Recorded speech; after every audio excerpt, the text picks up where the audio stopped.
El presidente de Ucrania ha denunciado hoy que Rusia ha violado el alto el fuego y ha bombardeado Mariupol. Acusa al gobierno ruso de haber bombardeado un hospital materno-infantil y dice que todavía hay niños bajo los escombros. El presidente ha vuelto a pedir el cierre del espacio aéreo de Ucrania por parte de la OTAN para poner fin a las atrocidades. Cruz Roja dice que la ciudad en la costa del mar de Azov sufre de un asedio apocalíptico. Mariupol era una de las 6 vías de escape que se abrieron en los corredores humanitarios. El resto eran localidades cercanas a Kiev, la capital, pero solo unos pocos civiles han podido ser evacuados. Mientras, el avance del ejército ruso continúa en el este y sur del país, aunque mucho más lento de lo esperado. Estas imágenes de satélite revelan la actividad militar en Kiev y sus alrededores, y se pueden observar algunos de los daños causados por los bombardeos y el fuego de artillería. Sobre el terreno, los ataques han dejado un número indeterminado de muertos en ambos bandos, muchos de ellos civiles. Al menos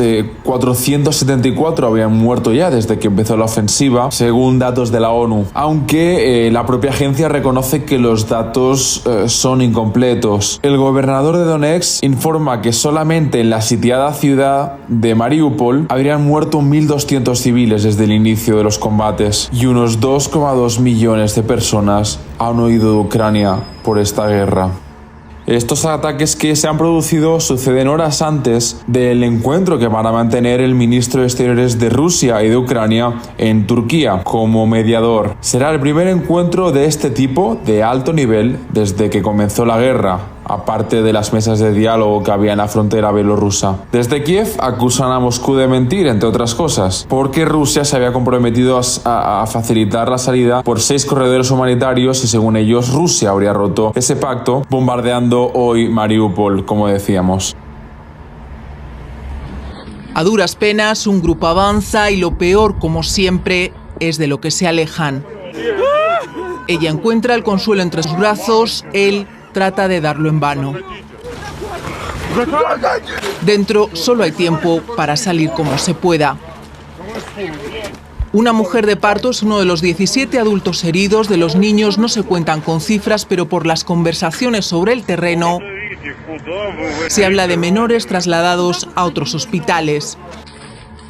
El ataque, lo primero que hemos visto ha sido a través de las redes sociales del presidente Zelensky. Se ha preguntado hasta cuándo el mundo va a ser cómplice del terror. A esa llamada, por respuesta, por ahora, la condena la ONU, la Casa Blanca, Londres. No es la primera vez que la artillería rusa descarga sobre objetivos tan sensibles.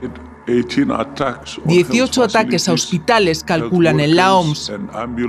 Por hoy, nada de esto tendría que haber ocurrido en Mariupol, donde su ayuntamiento sitúa en 1.200 los muertos en casi 2 semanas, porque Rusia se había comprometido a respetar los corredores.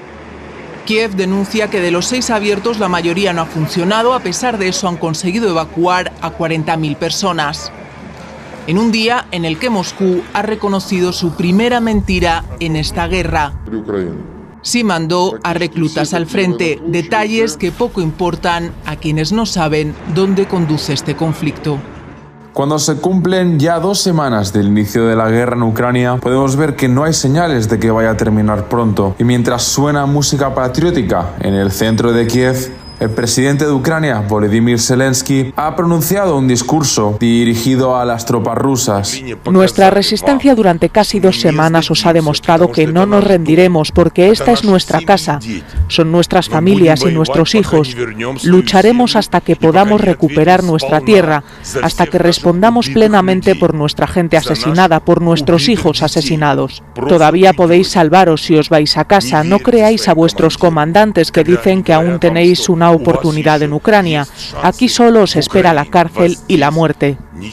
Moscú también responde a esta guerra psicológica y ha reiterado las acusaciones sobre un supuesto programa de armas biológicas en Ucrania que habrían sido financiadas por los Estados Unidos, con más de 28 laboratorios en el país.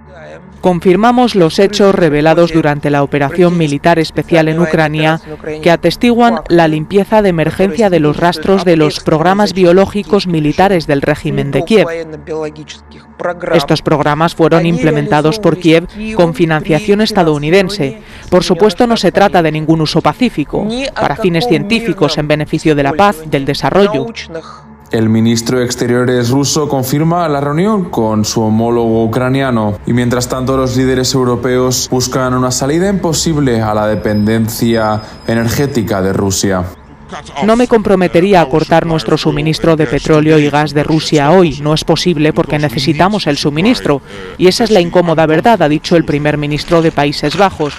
Una realidad que preocupa a los países europeos y que ha abierto las primeras grietas en el bloque occidental ante la guerra de Ucrania.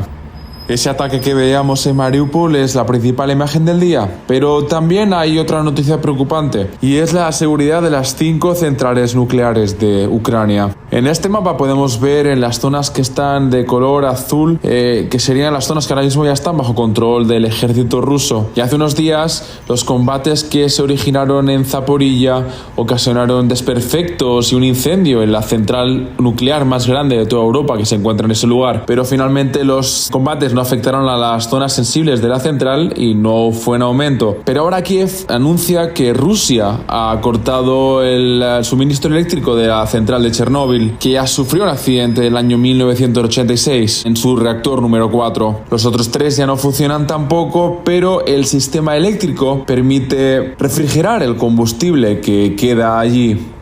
De momento, el Organismo Internacional de Energía Atómica cree que los sistemas alternativos son suficientes para abastecer de energía a la central y mantener la seguridad. Aún así, el ministro de Exteriores ucraniano ha advertido de que los sistemas de emergencia que permiten que los sistemas de refrigeración de la central sigan funcionando solo tendrían combustible para funcionar 48 horas más. Y de que si esos generadores dejan de funcionar, entonces sí que podría haber un peligro de fuga radioactiva. Ucrania ha pedido, por tanto, un alto al fuego para poder reconectar el suministro eléctrico que contacta las bombas que mantienen funcionando el agua de las piscinas en que está sumergido el combustible nuclear gastado de Chernóbil. Una situación que ha vuelto a poner en el centro de esta guerra las centrales nucleares. Justo después de que esta mañana el gobierno ucraniano advirtiera de que los científicos que están trabajando en la central de Zaporilla están siendo obligados a trabajar por los rusos en unas condiciones insoportables e incluso bajo presiones y torturas, según afirman. Los ataques rusos han cortado totalmente el suministro eléctrico de la planta nuclear de Chernóbil. Con este mensaje de Twitter, la empresa que gestiona la red eléctrica en Ucrania comunicaba el apagón y la imposibilidad de restaurar las líneas. La central de Chernóbil lleva décadas sin producir energía, pero necesita recibirla para mantener la seguridad de las instalaciones, para poder seguir refrigerando los reactores. El sistema de refrigeración de momento está funcionando gracias a unos generadores de emergencia, pero el ministro de Exteriores ucraniano advierte que solo tienen autonomía para 48 horas y pide a Rusia un alto al fuego para poder arreglar el tendido eléctrico. Si no se enfrían las instalaciones, dice el gobierno ucraniano, podría haber riesgo de fuga radioactiva aérea, aunque la radioactividad, dicen los expertos, ha perdido mucha intensidad con la inactividad de estos años. Por favor, no olviden dejar sus comentarios, denle like a este vídeo y sepan que pueden seguir pendientes de toda la actualidad de nuestro Facebook, Instagram y Twitter. Para más noticias y vídeos musicales, no olvides suscribirte a este canal. Y no se olviden de activar la campana para recibir una notificación cuando publiquemos nuevo material. ¡Hasta la próxima!